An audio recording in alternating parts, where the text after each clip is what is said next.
నాది ప్రేమే కదరా, ఇది నీకు ఎందుకు అర్థం కాదురా?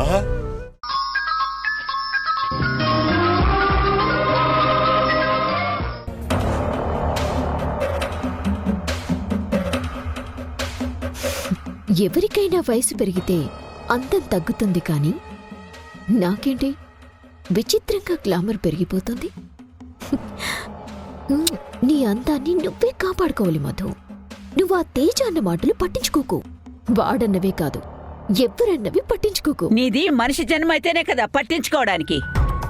సిగ్గు శరం అన్నీ వదిలేసి ఈ ఇంట్లో నాటకాలు ఆడుతూ తిరుగుతున్నావు. నువ్వు ఎవరేమన్నా దులిపేసుకునే రకానివే.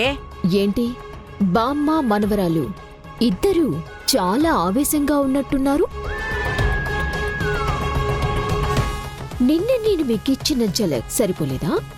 లేదంటే తట్టుకోలేక ఫ్రస్ట్రేషన్ తీర్చుకోవటానికొచ్చారా? నాతో పెట్టుకోకండి, దేన్నైనా కూల్ చేస్తా. నువ్వు కూల్చడానికి ఇదేమీ పేకమేడ కాదు, గండికోట.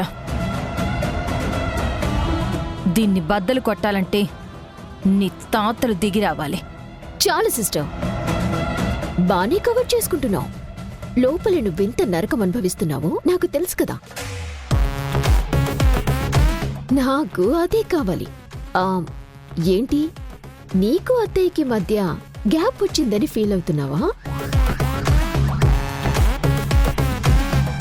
నిన్న చెరువుగట్టు దగ్గర జస్ట్ మిస్ అయ్యావని ఫీల్ అయ్యాను.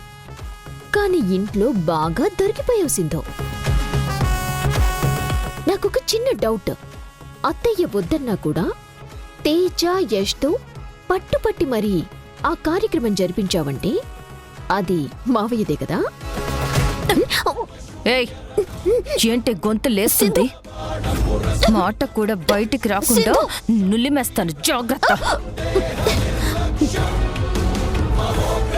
నువ్వు జలకిస్తే బెదిరిపోయే రకాన్ని కాదు, తిప్పి నీకు జ్వరం తెప్పించే రకాన్ని. మా అత్తయ్యకి నాకు మధ్య గ్యాప్ తీసుకురావడానికి నువ్వెవరివే? గ్యాప్ రావాలంటే ఇద్దరం దూరం అవ్వాలి. నేను మా అత్తయ్యకి ఎప్పుడూ దూరం కాను. దూరం చెయ్యాలని చూస్తున్న వాళ్ల దుమ్ము దులిపేస్తాను. నాతో పెట్టుకోవద్దు మధు. ఎందుకు పెట్టుకున్నానా అని నువ్వు 7 జన్మల వరకు ఏడుస్తావు. దీన్నిలా కాదే, చితకబాదాలి నిన్ను. ఓగవే.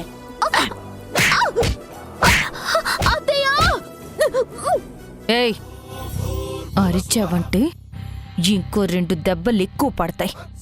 నోరు మూసుకునుండు. నిన్ను సింధు, దాన్ని పట్టుకో, పట్టుకో, దాన్ని పట్టుకో.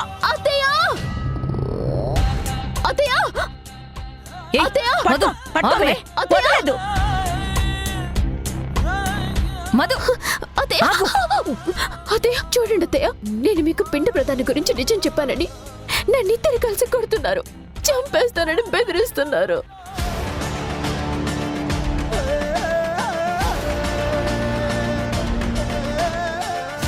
అసలు చెయ్యి చేసుకోవటం ఏంటి?